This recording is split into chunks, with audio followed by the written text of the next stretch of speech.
ఢిల్లీ ఎన్నికల ఫలితాలపైన మనతో మాట్లాడడానికి చేవెళ్ల బీజేపీ ఎంపీ కొండ విశ్వేశ్వరరెడ్డి గారు ఉన్నారు. సార్ ఎట్లా అంచనా వేస్తారు? ఢిల్లీ ప్రచారంలో జోరుగా మీరు ప్రచారం కూడా చేసినటువంటి నేపథ్యం ఉంది. ప్రజలు ఏమనుకున్నారు? ఎలాంటి ఫలితాలు వచ్చే అవకాశం ఉందని ముందే అబ్జర్వ్ చేశారు. ఇప్పుడు ఈ ఎన్నికల ఫలితాలను మీరు ఎట్లా అంచనా వేస్తారు? ఎన్నికల ఫలితాలు ఓన్లీ ఫార్మాలిటీ. ఎప్పుడో తెలిసిపోయింది. మేము బీజేపీ గెలుస్తుంది, ఆమ్ ఆద్మీ ఓడిపోతుంది, కాంగ్రెస్ ఎటు కాకుంటుందని ఎప్పుడో తెలుసు.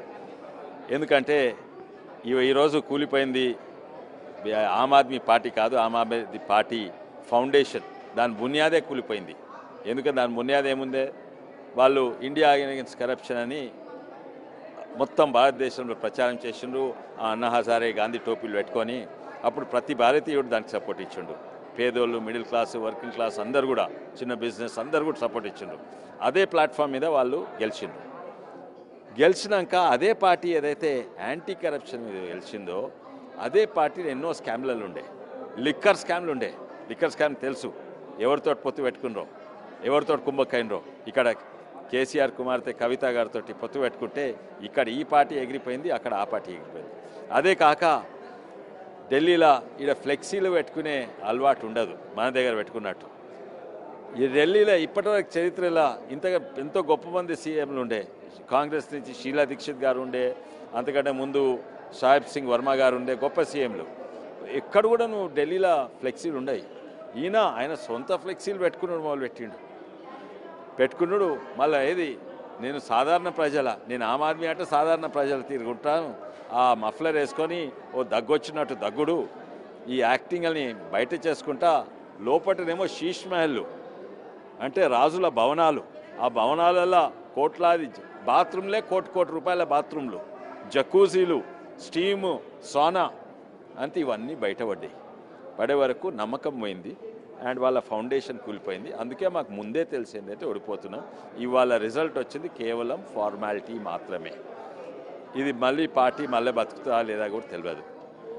మీరు నమ్మకం అంటున్నారు, కానీ ప్రతిపక్షాలు మాత్రము ఇదంతా కూడా విశ్వాసం కోల్పోయి, అంటే మీరు నమ్మకం అంటున్నారు కానీ ప్రతిపక్షాలు మాత్రం గ్లోబల్ ప్రచారం చేసింది బీజేపీ. గ్లోబల్ ప్రచారంలో ప్రజలను గందరగోళం సృష్టించి ఓట్లు రాబట్టుకోవడంలో సక్సెస్ అయింది అనేది కూడా ఒక అపవాదం వస్తుంది. ఇన్ఫాక్ట్ మేము మొత్తం ప్రచారం కూడా చేయలేదు, మేము లిక్కర్ స్కామ్లో ఇరుక్కున్నాను కూడా ఎక్కువ చేయలేదు. ఎవరో ఒకరి ముఖ్యంగా మేము ఆ శీష్ మహల్ మీద మీరు పెట్టిన వాగ్దానాలు నెరవేరుస్తుండ్రా లేదా, అంతకంటే ఎక్కువ ఏం చేసినాం చెప్పండి. ఏమి గ్లోబల్ లేదు, ఏం లేదు. మీరు చెప్పినవే మేము చెప్తున్నాం. మీరు అన్నారు మేము ఆమ్ ఆద్మీతోటి సాధారణ ప్రజలతో ఉంటా, కానీ మీ భవనమైంది ఇన్ని కోట్లది భవనమైంది, మీ జక్కుజీ ఏంది గది చెప్పినాము. మీరు 200 యూనిట్లు ఇస్తా అన్నారు, ఎంతమందికి ఇస్తున్నారు, ఏం చేస్తున్నారు? మీ మహల్లా క్లినిక్స్ అన్నారు, ఎన్ని మహల్లా క్లినిక్స్ మంచిగా నడుస్తుంది? అంతకంటే ఎక్కువ ఎవ్వరు కూడా మాట్లాడలేదు. కేటీఆర్ అంటున్నారు బీజేపీని గెలిపించిన రాహుల్ గాంధీకి శుభాకాంక్షలు తెలుపుతున్నారు. బీజేపీకి గెలిచేంత సీన్ లేకపోయినా కూడా రాహుల్ గాంధీ వల్లే, కాంగ్రెస్ పార్టీ వల్లే బీజేపీ గెలిచింది ఢిల్లీలో అని. ఒకప్పుడు మాజీ సీఎం కొడుకు ఏ జోకులు చెప్పినా తెలంగాణ వాళ్ళు నమ్మేది. ఇప్పుడు ఆ జోకులు చెప్తే తెలంగాణ వాళ్ళే నమ్ముతలేరు, బయట చెప్తే వీడెవడు రా జోకర్ అనేది. ఎవరికన్నా నమ్ముతారా? ఏంటంటే కాంగ్రెస్ బీజేపీ ఢిల్లీకి రాండ్రి, ఎక్కడన్నా ఓన్రి. ప్రథమ శత్రువులు ఒకరికొరకు కాంగ్రెస్ ఇంకా బీజేపీ. మేము కాదు, మీరు చేసిండ్రు. 3 రైతు చట్టాలు అప్పుడు మీరు వాళ్ళతో కలిసి చేయలేదా? మన పార్లమెంట్ రాజ్యసభలో మీరు వాళ్ళకి మద్దతు ఇవ్వలేదా? తర్వాత మున్గోడు ఎలక్షన్స్లో రాహుల్ గాంధీ వస్తే రాహుల్ గాంధీకి ఆర్టీసీ బస్సెస్ ఎవరు పంపిర్రు? మీది కాదా? నేను ఆర్టీఐ పెట్టినా, దాని సమాధానం ఇస్తలేరు. కుంభకైంది మీరు. ఇంకోటి, ఇప్పుడు వచ్చే ఎలక్షన్స్ కూడా మీరు క్యాండిడేట్లే పెడతలేరు. ఎందుకు? ఎట్లయినా మీకు ఏం రావు, ఓ 3-4% వస్తుంది.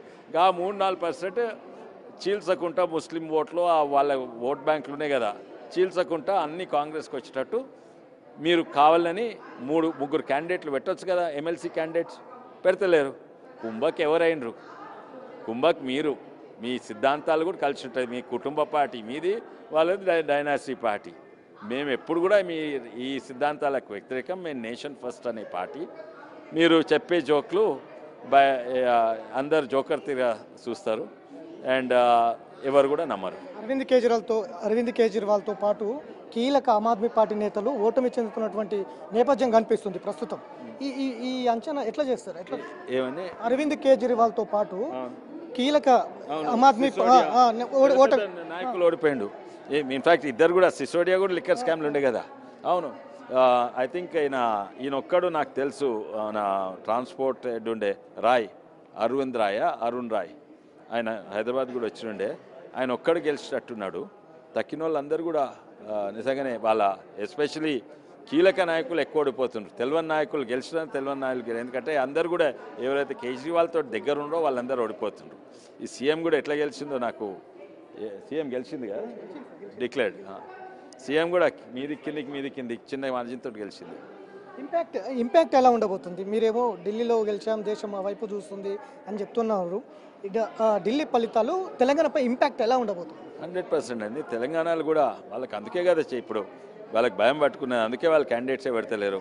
తెలంగాణ వచ్చే ప్రభుత్వం మాది, కానీ వచ్చే ప్రభుత్వం ఇడిచిపెట్టు. రేపు 3 ఎమ్మెల్సీలు ఉన్నారు. ఆ ఎమ్మెల్సీ ఎలక్షన్స్ 100% మూడింటికి మేము గెలుస్తాం. ఒకటేమో మా బడ్జెట్, వీళ్ళందరూ ట్యాక్స్ మాఫ్ చేసింది మొత్తం 12 lakhs వరకు. అయితే బడ్జెట్ వల్ల, ఇంకోటి ఈ ఢిల్లీ ఎలక్షన్స్ వల్ల, ఇంకోటేమో వీళ్ళు ముస్లిమ్స్ బీసీస్ అని బీసీస్లో కలపడం, బీసీస్ అందరు వ్యతిరేకంగా అవుతున్నారు. ఎన్నో తప్పుల వల్ల కాంగ్రెస్ వల్ల 3 మేము గెలుస్తాం. ఈ ఢిల్లీ ప్లస్ మా తెలంగాణ ఎమ్మెల్సీ ఎలక్షన్స్ వల్ల మేము రేపు వచ్చే లోకల్ బాడీస్లో గెలుస్తాం, మున్సిపాలిటీలు గెలుస్తాము. అండ్ 100% వచ్చే ప్రభుత్వము బీజేపీలు ఉంటుంది. ఇది మొత్తం మీద అయితే ఢిల్లీ ప్రజలే కాదు, రేపు తెలంగాణ ప్రజలు కూడా బీజేపీకి పట్టం కొట్టబోతున్నారు. రేపు 3 ఎమ్మెల్సీలతో పాటు స్థానిక సంస్థల ఎన్నికలు కావచ్చు, వచ్చే అసెంబ్లీ పార్లమెంట్ ఎన్నికల్లో ఖచ్చితంగా తెలంగాణలో బీజేపీ ఎగరబోతుంది అనేది అయితే ధీమా వ్యక్తం చేస్తున్నటువంటి నేపథ్యం అయితే కనిపిస్తుంది.